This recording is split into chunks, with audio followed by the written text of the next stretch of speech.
Central Christian Haruki Conference ta Wapau Sandopagi Matam Pangjabasida Aizamna Haraujay Central Christian Haruki Luching Basing Amasung Isorbo Aina Thagatsay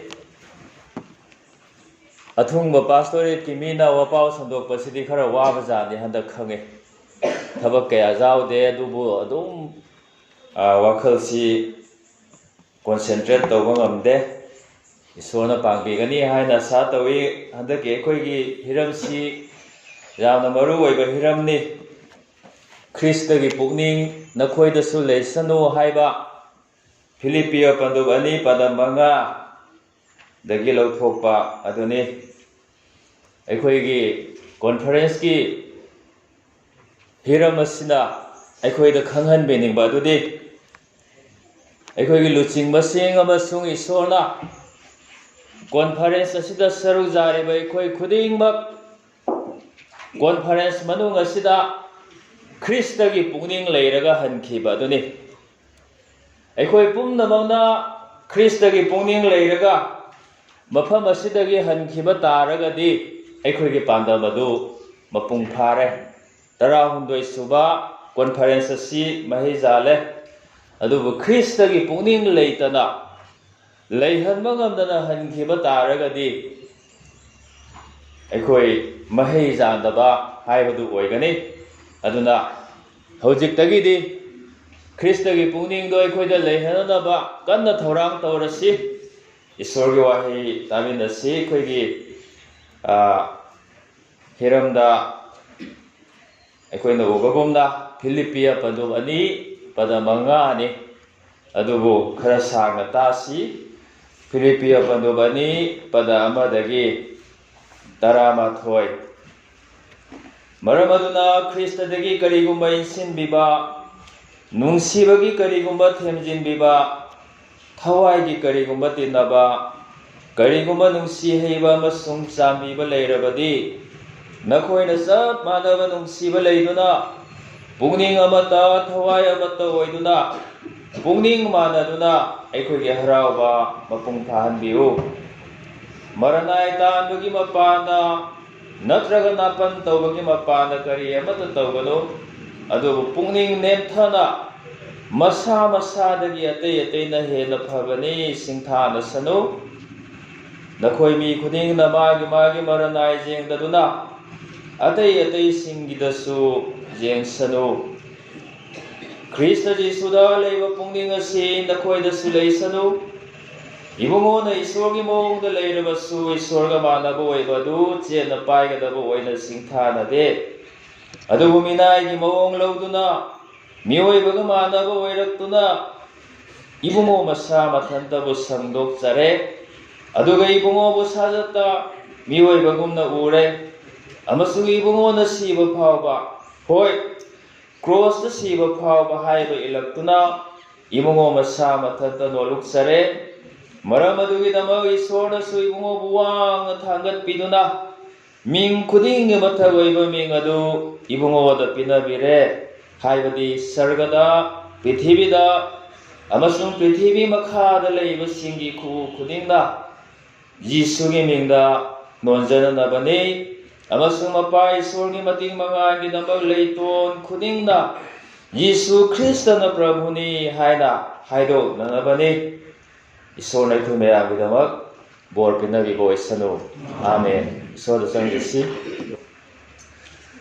Nungsi thawjana thalaba ingam na gambay pa Zaam na mapung paraba maruay bahiram Pinabibagi damay pa na hagot hagat sabani Tolabana chana aikoina mapung pha na hiramasina nainajaba ngamloi maramaduna ipa na hana pangbiu thawai asingmana aikoi mi amamambu loina biduna lausing pinabiu handagi conference asidagi aikoina Kristagi pungning leiba mi amamam oiduna mafam asidagi hanba ngamnaba aikoibu pangbiu haiduna nasa ibungo Jisu Kristagi mingdani jabani Amen Philippiya singda Paul na iba lairik haina aikoigi maitai rongi Bible da ura phangi Philippiya haisi kei haina aikoi ꯃꯃꯥꯡꯉꯩꯗ ꯑꯩꯈꯣꯏꯒ ꯄꯣꯛꯇ꯭ꯔꯤꯉꯩꯗ ꯑꯣꯏꯔꯝꯒꯅꯤꯅꯦ ꯃꯩꯇꯩꯔꯣꯟꯒꯤ ꯕꯥꯏꯕꯜꯒꯤ ꯍꯥꯟꯅ ꯍꯟꯗꯣꯛꯄꯤꯔꯝꯕꯁꯤ ꯑꯩꯕꯨꯗꯤ ꯄꯣꯛꯑꯝꯕꯅꯤꯗ ꯑꯩꯈꯣꯏ ꯍꯥꯏꯕꯁꯤꯅ ꯃꯌꯥꯝꯅꯤꯀꯣ ꯅꯍꯥꯔꯣꯜ ꯃꯦꯝꯕꯔꯁꯤꯡ ꯌꯥꯝ ꯊꯥꯒꯠꯅꯤꯡꯉꯥꯏꯅꯤ ꯇꯁꯦꯡꯅ ꯊꯥꯒꯠꯆꯩ ꯑꯗꯨꯕꯨ ꯕꯥꯏꯕꯜꯒꯤ ꯃꯤꯡ ꯑꯌꯥꯝꯕꯗꯤ ꯕꯦꯡꯒꯣꯂꯤ ꯂꯣꯟꯗꯒꯤ ꯂꯧꯔꯒ ꯐꯤꯂꯤꯞꯄꯤꯌꯣ ꯏꯐꯤꯁꯤꯌꯣ ꯑꯗꯨꯁꯤꯌꯣ ꯍꯥꯏꯅ ꯃꯌꯥꯝ ꯇꯧꯔꯝꯃꯦ ꯃꯁꯤꯅ ꯍꯥꯏꯕꯁꯤ ꯀꯩꯅꯣ ꯍꯥꯏꯗ ꯐꯤꯂꯤꯞꯄꯤꯌꯣ ꯍꯥꯏꯕꯁꯤꯅ ꯈꯪꯍꯟꯕꯗꯤ ꯐꯤꯂꯤꯞꯄꯤꯒꯤ ꯃꯤꯁꯤꯡ ꯍꯥꯏꯕ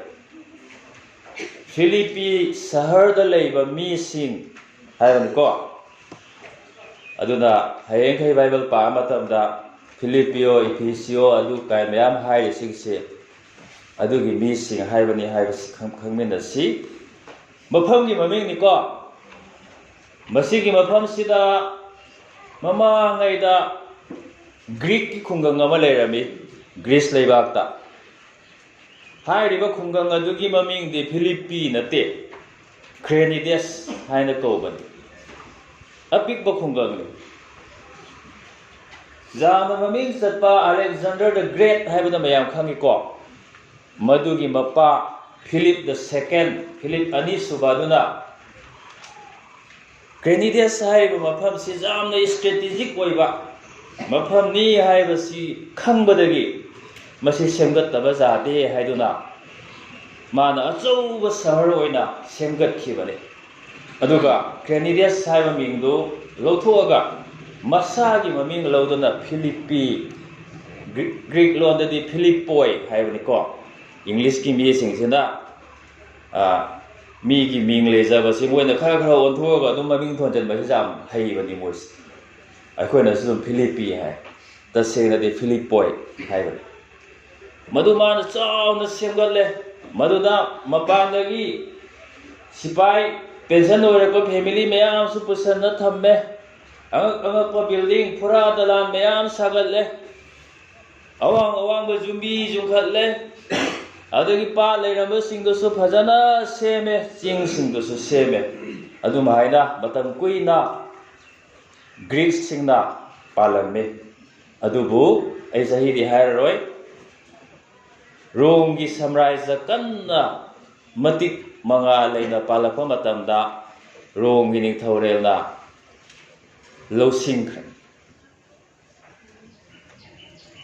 मसी फावबसी फिलिप्पी हाइरिबा मफम अदुगी मरमदा हाइदोकचनिंगबदुनी हौखिबा 2016 की मे की तांग मरी अदुदगी वर्ल्ड हेरिटेज लिस्ट हुजिकी हाइरिबा फिलिप्पोय हाइरिबा फमसी चनग्रबन हुजि मोबाइल अतांग अतांग बा लैपटॉप पाइनबा गाकनी होरेन जेगो वर्ल्ड हेरिटेज लिस्ट हाइबदुदा फिलिप्पोय जावबनी फोटो मयाम जावबनी जेगो ममांगै की मतिक मंगा फिलिप द सेकेंड लिंखलंबा सागलंबा तौरंबा पुनमकी खुदम लेबन अचौ चौ फुरा दलान किंथखिबगी माना सेमगलंबा सागलंबा जुम्बी पिलर मयाम अयामबदि लोइना किंथरे अदई फजा फजाबा चिंग फजा फजाबा पाट मयाम वर्ल्ड हेरिटेज लिस्टा चलबा फंदे हुजिकसु ग्रीस लेबा की मेसिडोन हाइरेबा प्रोविंस स्टेट अदुगी हिल टाउन अमा ओइना लेरिबा बैकग्राउंड से खरा खंगमेना मथौ ताइ लाइरे लाइसु हैबा ख्रिस्तान दहागी कॉन्फ्रेंस नि अदगी पाखोन चबा पोल ने यमनी को पाखोन चबा पोल सिनि मिशनरी जर्नी चले कोइने खंगी मा अहुमला हंदा चतखिबनी मागी अनि सुबा मिशनरी खोंगचत अदुदा महा फिलिप्पी द लाखिबा मदुना यूरोप महादेश ता इहान हान माना अफबो पाउ संदोनबा खोंग थाखिबा फिलिप्पी द लाक्तिङैदा पाखोन चबा बदु 13 तैखोइना ओबगुमदा मत्रोया हाय मफमसि लै शिलागा तिमोथेयोगा सुजावी मखोय अहुम लाकपनि अदे मांगोंदा ईश्वरना उहनबिरे माकिडोनिया हायने खोय बाइबल जावी ग्रीक तसु माकिडोनिया नि इंग्लिश तदि मेसिडोनिया हायबा अदु निपा माना उरे अदे निपासिना यामना पुंगनिंग सोंगना हायरकपसि माकिडोनिया दा लानबिरक्तुना आइखोयबु पांगबियु हायना हायरकपा अस्पोल चत्तबा जादे ꯆꯠꯂꯒꯦ ꯍꯥꯏꯅ ꯂꯦꯞꯈ꯭ꯔꯦ ꯑꯗꯨꯗꯒꯤ ꯃꯥ ꯐꯤꯂꯤꯄꯤꯗ ꯂꯥꯛꯈꯤꯕꯅꯤ ꯃꯀꯤꯗꯣꯅꯤꯌꯥꯒꯤ ꯃꯅꯨꯡ ꯆꯟꯕ ꯁꯍꯔ ꯑꯃꯅꯤ ꯑꯗꯨ ꯂꯥꯛꯑꯒ ꯋꯥꯄꯥꯎ ꯁꯟꯗꯣꯛꯐꯝꯁꯤ ꯂꯩꯇ꯭ꯔꯦ ꯄꯣꯜꯅ ꯃꯤꯁꯣꯅꯔꯤ ꯖꯔꯅꯤ ꯆꯠꯄꯗ ꯃꯥꯅ ꯋꯥꯄꯥꯎ ꯁꯟꯗꯣꯛꯄꯒꯤ ꯃꯑꯣꯡꯁꯤ ꯀꯃꯥꯏꯅ ꯇꯧꯒꯦ ꯍꯥꯏꯗ ꯖꯤꯍꯨꯗꯤꯁꯤꯡꯒꯤ ꯁꯤꯅꯥꯒꯣꯛ ꯑꯩꯈꯣꯏ ꯃꯩꯇꯩꯔꯣꯟꯒꯤ ꯕꯥꯏꯕꯜꯗ ꯂꯣꯏ ꯁꯪ ꯍꯥꯏꯕꯗꯣ ꯃꯗꯨꯗ ꯃꯌꯥꯝ ꯇꯤꯟ ꯃꯇꯝꯁꯤ ꯃꯥ ꯆꯪꯉꯒ ꯃꯇꯝ ꯂꯧꯔꯒ ꯃꯥ ꯁꯟꯗꯣꯛꯄꯅꯤ ꯑꯌꯥꯝꯕ ꯃꯇꯝ ꯑꯗꯨ ꯐꯤꯂꯤꯄꯤ ꯍꯥꯏꯔꯤꯕ ꯃꯐꯝꯁꯤꯗꯤ ꯖꯤꯍꯨꯗꯤ ꯃꯔꯥꯡ ꯀꯥꯏꯅ ꯂꯩꯇꯦ ꯌꯥꯝꯅ ꯂꯤꯛꯅ ꯂꯩ ꯑꯗꯨꯅ ꯁꯤꯅꯥꯒꯣꯛ ꯑꯃꯐꯥꯎ ꯂꯩꯇꯦ ꯂꯣꯏꯁꯪ ꯑꯃꯐꯥꯎ ꯂꯩꯇꯦ ꯀꯗꯥꯏꯗꯅꯣ ꯑꯩꯅ ꯋꯥꯄꯥꯎ ꯁꯟꯗꯣꯛꯇꯣꯏꯁꯦ ꯍꯥꯏꯅꯕ ꯄꯨꯛꯅꯤꯡ ꯆꯥꯕ ꯋꯥꯏ ꯑꯗꯨꯕꯨ ꯂꯥꯏꯕꯛ ꯐꯕ ꯍꯥꯏꯒꯗ꯭ꯔꯥ ꯄꯣꯜ ꯌꯥꯝ ꯍꯔꯥꯎꯔꯝꯒꯅꯤ ꯃꯥꯅ ꯑꯗꯨꯝ ꯀꯣꯏꯔꯛꯄꯗ ꯇꯨꯔꯦꯟ ꯃꯄꯥꯟꯗ ꯍꯥꯏꯖꯕꯒꯤ ꯃꯐꯝ ꯄ꯭लेꯁ ꯑꯣꯐ ꯄ꯭ꯔꯦꯌꯔ ꯍꯥꯏꯅ ꯃꯐꯝ ꯑꯃ ꯂꯩꯔꯝꯃꯤ ꯃꯗꯨꯗ ꯄꯣꯊꯥꯕ ꯅꯨꯃꯤꯠꯇ ꯁꯕꯥꯠ ꯅꯨꯃꯤꯠꯇ ꯅꯨꯄꯤ ꯈꯔ ꯑꯗꯨ ꯄꯨꯜꯂꯤ ꯑꯁ ꯃꯁꯤ ꯌꯥꯝ ꯈꯨꯗꯣꯡ ꯆꯥꯏ ꯍꯥꯏꯅ ꯃꯥ ꯍꯣꯠꯆꯜꯂꯤ ꯆꯪꯉꯤ ꯑꯗꯨꯒ ꯃꯥꯗꯨꯒ ꯋꯥꯄꯥꯎ ꯁꯟꯗꯣꯛꯏ ꯑꯗꯨꯒꯤ ꯅꯨꯄꯤꯁꯤꯡꯗꯨꯒꯤ ꯃꯔꯛꯇ ꯂꯤꯗꯤꯌꯥ ꯀꯧꯕꯤ ꯃꯦꯃꯥꯟꯕ ꯐꯤ ꯌꯣꯟꯕꯤ ꯄꯥꯔꯄꯜ ꯀ꯭ꯂꯣꯠ ꯌꯣꯟꯕꯤ ꯐꯤ ꯌꯣꯟꯕꯤꯅꯤꯀꯣ ꯃꯗꯨ ꯌꯥꯝ ꯄꯨꯛꯅꯤꯡ ꯆꯪꯈ꯭ꯔꯦ ꯄꯣꯜꯒꯤ ꯋꯥꯄꯥꯎ ꯑꯗꯨꯗ ꯑꯗꯨꯩ ꯃꯥꯛꯁꯤ ꯈ꯭ꯔꯤꯁꯇꯥꯟ ꯑꯣꯏ ꯑꯗꯨꯅ ꯂꯤꯗꯤꯌꯥ ꯍꯥꯏꯔꯤꯕ ꯅꯨꯄꯤꯁꯤ ꯌꯨꯔꯣꯞ ꯑꯄꯨꯝꯕꯒꯤ ꯏꯍꯥꯟ ꯍꯥꯟꯕ ꯃꯍꯩꯅꯤ ꯍꯥꯏꯅ ꯕꯥꯏꯕꯜꯗ ꯍꯥꯏꯔꯤꯕ ꯑꯗꯨꯏ ꯃꯊꯪ ꯈ꯭ꯔꯤꯁꯇꯥꯟ ꯃꯌꯥꯝ ꯊꯣꯔꯛꯑꯦ ꯁꯤꯡꯂꯨꯞ ꯂꯩꯔꯦ ꯕꯥꯏꯕꯜꯗꯗꯤ ꯁꯤꯡꯂꯨꯞ ꯂꯩꯔꯦ ꯍꯥꯏꯅꯗꯤ ꯌꯥꯎꯗꯕꯅꯤ ꯂꯩꯔꯦ ꯍꯥꯏꯅ ꯈꯟꯁꯤꯀꯣ ꯐꯦꯂꯣꯁꯤꯞꯁꯨ ꯑꯣꯏꯔꯝꯕ ꯌꯥꯏ ꯃꯗꯨ ꯐꯤꯂꯤꯄꯤꯌꯥꯒꯤ ꯁꯤꯡꯂꯨꯞ ꯍꯧꯔꯛꯄꯒꯤ ꯃꯇꯥꯡꯅꯤ ꯑꯗꯩ ꯄꯣꯜꯗꯤ ꯃꯐꯝ ꯑꯃꯗ ꯀꯨꯏꯅ ꯂꯩꯇꯦ ꯋꯥꯄꯥꯎ ꯁꯟꯗꯣꯛꯑꯒ ꯊꯥꯖꯕ ꯊꯣꯛꯂꯛꯇꯅ ꯐꯦꯂꯣꯁꯤꯞ ꯂꯤꯡꯈꯠꯂꯝꯃꯒ ꯃꯥ ꯃꯊꯪ ꯑꯗꯨꯝ ꯆꯠꯈꯤꯗꯣꯏꯅꯤ ꯆꯍꯤ ꯀꯌꯥꯒꯤ ꯃꯇꯨꯡꯗ ꯄꯣꯜꯁꯨ ꯔꯣꯝꯒꯤ ꯀꯩꯁꯨꯝꯁꯪꯗ ꯂꯩ ꯔꯣꯝꯒꯤ ꯖꯦꯜꯗ ꯂꯩꯔꯁꯨ ꯃꯥ ꯄꯣꯊꯥꯗꯦ ꯃꯥꯅ ꯆꯠꯂꯨꯕ ꯃꯐꯝꯁꯤꯡ ꯂꯣꯏꯅ ꯅꯤꯡꯁꯤꯡꯉꯤ ꯃꯗꯨ ꯂꯩꯍꯧꯕ ꯈ꯭ꯔꯤꯁꯇꯥꯟꯁꯤꯡ ꯂꯣꯏꯅ ꯅꯤꯡꯁꯤꯡꯉꯤ ꯃꯈꯣꯏꯒꯤ ꯏ ꯄꯥꯎꯁꯤ ꯃꯥꯅ ꯇꯠꯇꯅ ꯑꯗꯨꯝ ꯂꯧꯏ ꯐꯤꯂꯤꯄꯤꯌꯥ ꯁꯤꯡꯂꯨꯞꯀꯤ ꯄꯥꯎꯁꯤ ꯃꯥꯅ ꯂꯧꯕꯅꯤ ꯑꯗꯨꯗ ꯃꯇꯝꯗꯨꯗꯗꯤ ꯍꯧꯖꯤꯛꯀꯥꯟ ꯃꯣꯕꯥꯏꯜꯗ ꯃꯦꯁꯦꯖ ꯊꯛ ꯊꯥꯕ ꯀꯣꯜ ꯇꯧꯔꯒ ꯍꯦꯛ ꯍꯪꯕꯁꯤ ꯌꯥꯗꯕ ꯂꯩꯇꯦꯕ ꯑꯗꯒꯤ ꯒꯥꯔꯤ ꯂꯩꯇꯦ ꯇ꯭ꯔꯦꯟ ꯂꯩꯇꯦ ꯐ꯭ꯂꯥꯏꯠ ꯂꯩꯇꯦ ꯑꯗꯨꯕꯨ ꯃꯈꯣꯡꯅ ꯆꯠꯄ ꯃꯤꯁꯦ ꯌꯥꯝ ꯂꯩꯕꯖꯥꯠꯅꯤ ꯕꯤꯖꯤꯅꯦꯁ ꯑꯃ ꯂꯂꯣꯟ ꯏꯇꯤꯛꯀꯤ ꯃꯔꯝꯗ ꯐꯤꯂꯤꯄꯤꯌꯣꯗꯩ ꯃꯤꯒ ꯂꯥꯛꯑꯗꯤ ꯏꯕꯨꯡ ꯑꯝꯇ ꯉꯥꯏꯈꯣꯅꯤ ꯈ꯭ꯔꯤꯁꯇꯥꯟ ꯈꯔ ꯂꯩꯍꯧꯕꯗꯣ ꯊꯥꯖꯕꯈꯔ ꯂꯩꯍꯧꯕꯗꯣ ꯀꯃꯥꯏꯅ ꯇꯧꯍꯧꯔꯤꯒꯦꯅꯦ ꯅꯨꯡꯉꯥꯏꯍꯧꯔꯤꯕ ꯊꯋꯥꯏ ꯆꯥꯎꯈꯠꯍꯧꯔꯤꯕ ꯁꯣꯟꯊꯍꯧꯔꯕ꯭ꯔꯥ ꯍꯥꯏꯅ ꯄꯥꯎꯁꯤ ꯑꯗꯨꯝ ꯂꯧꯕꯅꯤ ꯃꯥꯁꯦ ꯑꯗꯨ ꯃꯥꯅ ꯇꯥꯕ ꯄꯥꯎꯁꯤ ꯀꯌꯥ ꯅꯨꯡꯉꯥꯏꯇꯕ ꯄꯥꯎꯁꯤ ꯅꯨꯡꯉꯥꯏꯃꯟꯗꯗꯅ ꯃꯥꯅ ꯂꯥꯏꯔꯤꯛ ꯑꯣꯏꯅ ꯏꯔꯒ ꯆꯤꯊꯤ ꯑꯣꯏꯅ ꯏꯔꯒ ꯁꯤꯒꯤ ꯐꯤꯂꯤꯄꯤꯒꯤ ꯂꯥꯏꯔꯤꯛꯁꯤ ꯊꯥꯈꯤꯕ ꯃꯥꯅ ꯐꯤꯂꯤꯄꯤꯌꯥꯒꯤ ꯃꯤꯁꯤꯡꯗ ꯂꯥꯏꯔꯤꯛ ꯏꯔꯒ ꯊꯥꯕꯒꯤ ꯃꯔꯝꯈꯔ ꯂꯩ ꯂꯣꯏꯅ ꯍꯥꯏꯕ ꯃꯊꯧ ꯇꯥꯗꯦ ꯑꯗꯨꯕꯨ ꯑꯩꯈꯣꯏꯒꯤ ꯊꯤꯝꯁꯤꯒ ꯆꯥꯟꯅꯕꯗꯣ ꯑꯩꯅ ꯍꯥꯏꯗꯣꯛꯆꯅꯤꯡꯕꯗꯤ ꯀꯩꯅꯣ ꯍꯥꯏꯕꯗ ꯐꯤꯂꯤꯄꯤꯌꯥꯒꯤ ꯁꯤꯡꯂꯨꯞ ꯌꯥꯝ ꯅꯨꯡꯉꯥꯏꯍꯧꯗꯦ ꯑꯃꯒ ꯃꯣꯠ ꯇꯤꯟꯅꯍꯧꯗꯦ ꯈꯔ ꯑꯃꯗ ꯅꯥꯄꯟ ꯌꯥꯝ ꯇꯧꯏ ꯃꯈꯣꯏꯅ ꯈ꯭ꯋꯥꯏꯗꯒꯤ ꯍꯦꯟꯕꯅꯤ ꯈ꯭ꯋꯥꯏꯗꯒꯤ ꯍꯩꯁꯤꯡꯕꯅꯤ ꯈ꯭ꯋꯥꯏꯗꯒꯤ ꯈꯪꯕꯅꯤ ꯈ꯭ꯋꯥꯏꯗꯒꯤ ꯁꯛ ꯐꯖꯕꯅꯤ ꯈ꯭ꯋꯥꯏꯗꯒꯤ ꯄꯥꯡꯒꯜ ꯂꯩꯕꯅꯤ ꯍꯥꯏꯅ ꯈꯜꯂꯤ ꯑꯇꯣꯞꯄ ꯃꯤꯅ ꯌꯥꯝꯅ ꯍꯟꯊꯅ ꯊꯝꯕꯤ ꯑꯗꯨꯒ ꯀꯥꯡꯂꯨꯞ ꯅꯥꯏꯅ ꯂꯩꯍꯧꯔꯦ ꯑꯃꯒ ꯇꯤꯟꯅꯕ ꯌꯥꯗꯦ ꯍꯥꯏꯕ ꯄꯥꯎꯁꯤ ꯇꯥꯏ ꯃꯥ ꯊꯃꯣꯏ ꯌꯥꯝꯅ ꯁꯣꯛꯄꯅꯤ ꯑꯗꯨꯅ ꯐꯤꯂꯤꯄꯤꯌꯥꯒꯤ ꯃꯤꯁꯤꯡꯗ ꯔꯣꯝꯒꯤ ꯀꯩꯁꯨꯝꯁꯪꯗꯒꯤ ꯄꯣꯜꯅ ꯂꯥꯏꯔꯤꯛ ꯏꯔꯒ ꯊꯥꯕꯒꯤ ꯌꯥꯝꯅ ꯃꯔꯨꯑꯣꯏꯕ ꯃꯔꯝ ꯑꯃꯗꯤ ꯁꯤꯡꯂꯨꯞ ꯇꯤꯟꯅꯕ ꯌꯥꯗꯕ ꯁꯤꯡꯂꯨꯞ ꯃꯣꯠ ꯃꯥꯟꯅꯗꯕ ꯄꯨꯛꯅꯤꯡ ꯄꯨꯛꯆꯦꯜ ꯇꯤꯟꯅꯗꯕ ꯅꯥꯄꯟ ꯇꯧꯕ ꯃꯤꯁꯤꯡ ꯌꯥꯎꯕ ꯅꯣꯂꯨꯛꯄ ꯃꯤ ꯂꯩꯇꯕ ꯑꯗꯨꯒꯤ ꯃꯔꯝꯅꯅꯤ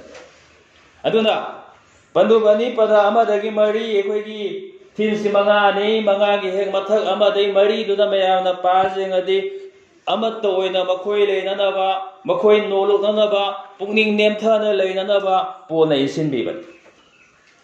ꯑꯃꯗꯒꯤ ꯃꯔꯤꯗꯨ ꯄꯥꯖꯦꯡꯕꯤꯌꯨ ꯐꯤꯂꯤꯄꯤꯌꯣꯒꯤ ꯃꯤꯁꯤꯡꯗꯨꯗ ꯅꯈꯣꯏ ꯅꯣꯂꯨꯛꯅ ꯂꯩꯃꯤꯟꯅꯧꯅꯦ ꯄꯨꯛꯅꯤꯡ ꯑꯃꯠꯇ ꯑꯣꯏꯅ ꯂꯩꯃꯤꯟꯅꯧꯅꯦ ꯂꯤꯡꯖꯦꯜ ꯃꯥꯟꯅꯧꯅꯦ ꯅꯥꯄꯟ ꯇꯧꯒꯅꯨꯅꯦ ꯄꯨꯛꯅꯤꯡ ꯅꯦꯝꯅ ꯂꯩꯌꯨꯅꯦ ꯅꯣꯂꯨꯛꯅ ꯂꯩꯌꯨꯅꯦ ꯍꯥꯏꯅ ꯏꯟꯁꯤꯟꯕꯤꯕꯅꯤ ꯑꯗꯩ ꯃꯈꯥꯗ ꯄꯗ 5 ꯃꯥꯅ ꯈ꯭ꯔꯤꯁꯇ ꯖꯤꯁꯨꯗ ꯂꯩꯕ ꯄꯨꯛꯅꯤꯡ ꯑꯁꯤ ꯅꯈꯣꯏꯗꯁꯨ ꯂꯩꯁꯅꯨ ꯍꯥꯏꯅ ꯍꯥꯏ꯫ ꯃꯁꯤꯗꯩ ꯀꯔꯤ ꯈꯪꯃꯤꯟꯅꯕ ꯌꯥꯏ ꯏꯆꯤꯟ ꯏꯅꯥꯎꯁꯥ? ꯄꯣꯜꯅ ꯃꯥ ꯏꯁꯣꯔꯒꯤ ꯊꯧꯒꯜꯂꯣꯏ ꯑꯣꯏꯔꯁꯨ ꯃꯥꯗꯤ ꯃꯤꯅꯤ꯫ ꯅꯈꯣꯏ ꯂꯤꯡꯖꯦꯜ ꯃꯥꯟꯅꯅ ꯂꯩꯌꯨ ꯍꯥꯏꯔꯒ ꯃꯣꯏ ꯍꯦꯛꯇ ꯂꯤꯡꯖꯦꯜ ꯃꯥꯟꯅꯕ ꯉꯝꯃꯣꯏ ꯍꯥꯏꯕ ꯃꯥ ꯈꯪꯉꯤ꯫ ꯑꯗꯩ ꯃꯈꯣꯏ ꯃꯤꯑꯣꯏꯕꯒꯤ ꯄꯥꯡꯒꯜꯗꯒꯤ ꯍꯣꯠꯅꯔꯁꯨ ꯃꯈꯣꯏꯅ ꯂꯤꯡꯖꯦꯜ ꯃꯥꯟꯅꯅ ꯂꯩꯕ, ꯅꯣꯂꯨꯛꯅ ꯂꯩꯕ ꯉꯝꯃꯣꯏ ꯍꯥꯏꯕ ꯈꯪꯉꯤ꯫ ꯑꯗꯨꯅ ꯑꯃꯠꯇ ꯉꯥꯏꯔꯕ ꯂꯝꯕꯤ ꯃꯈꯣꯏꯅ ꯐꯤꯂꯤꯞꯄꯤꯌꯣ ꯁꯤꯡꯂꯨꯞꯀꯤ ꯃꯤꯁꯅ ꯂꯤꯡꯖꯦꯜ ꯃꯥꯟꯅꯅ ꯄꯨꯛꯅꯤꯡ ꯄꯨꯛꯆꯦꯜ ꯇꯤꯟꯅꯅ ꯑꯃꯠꯇ ꯑꯣꯏꯅ ꯂꯩꯃꯤꯟꯅꯕ ꯌꯥꯅꯕ ꯂꯝꯕꯤ ꯑꯗꯨꯗꯤ ꯃꯈꯣꯏꯒꯤ ꯀꯟꯕꯤꯕ ꯃꯄꯨ, ꯇꯥꯏꯕꯪ ꯄꯥꯟꯕꯒꯤ ꯀꯟꯕꯤꯕ ꯃꯄꯨ ꯖꯤꯁꯨ ꯈ꯭ꯔꯤꯁꯇꯗ ꯂꯩꯕ ꯄꯨꯛꯅꯤꯡ ꯑꯗꯨ ꯃꯈꯣꯏꯗꯁꯨ ꯂꯩꯍꯟꯕ ꯇꯥꯔꯦ꯫ ꯁꯤꯗ ꯄꯣꯜꯅ ꯁꯟꯗꯣꯛꯅ ꯏꯔꯝꯗꯕꯩ ꯋꯥꯅꯤ, ꯅꯈꯣꯏ ꯂꯤꯡꯖꯦꯜ ꯃꯥꯟꯅꯗꯕ ꯌꯥꯗꯦ, ꯑꯗꯨꯕꯨ ꯇꯥꯏꯕꯪ ꯄꯥꯟꯕꯒꯤ ꯀꯔꯤꯒꯨꯝꯕ ꯄꯥꯡꯒꯜ ꯑꯃꯠꯇꯅ ꯅꯈꯣꯏꯕꯨ ꯂꯤꯡꯖꯦꯜ ꯃꯥꯟꯅꯍꯟꯕ ꯉꯝꯃꯣꯏ꯫ ꯅꯈꯣꯏꯅ ꯂꯤꯡꯖꯦꯜ ꯃꯥꯟꯅꯒꯦ ꯍꯥꯏꯔꯕꯗꯤ ꯈ꯭ꯔꯤꯁꯇꯗ ꯂꯩꯕ ꯄꯨꯛꯅꯤꯡ ꯑꯁꯤ ꯅꯈꯣꯏꯗꯁꯨ ꯂꯩꯍꯟꯕ ꯇꯥꯔꯦ꯫ ꯄꯟꯗꯨꯞ 2ꯒꯤ ꯄꯗ 6ꯇꯒꯤ 11ꯁꯤ ꯁꯩꯔꯦꯡꯅꯤ꯫ ꯑꯗꯨꯕꯨ ꯕꯥꯏꯕꯜ ꯑꯌꯥꯝꯕꯗ ꯑꯩꯁꯦ ꯋꯥꯔꯦꯡ ꯑꯣꯏꯅ ꯂꯣꯏꯅ ꯍꯟꯗꯣꯛꯊꯔꯝꯃꯤ꯫ ꯁꯩꯔꯦꯡ, ꯈ꯭ꯔꯤꯁꯇꯣꯂꯣꯖꯤꯀꯦꯜ ꯍꯤꯝ, ꯏꯁꯩ, ꯑꯩꯈꯣꯏ ꯏꯁꯩ ꯂꯥꯏꯔꯤꯛꯇ ꯌꯥꯎꯕ ꯃꯑꯣꯡꯁꯦ ꯍꯤꯝ, ꯁꯩꯔꯦꯡ ꯑꯣꯏꯅ ꯏꯔꯝꯃꯤ꯫ ꯑꯗꯨꯅ ꯁꯨꯃꯥꯏꯅꯒ ꯍꯥꯏꯒꯗꯧꯅꯦ,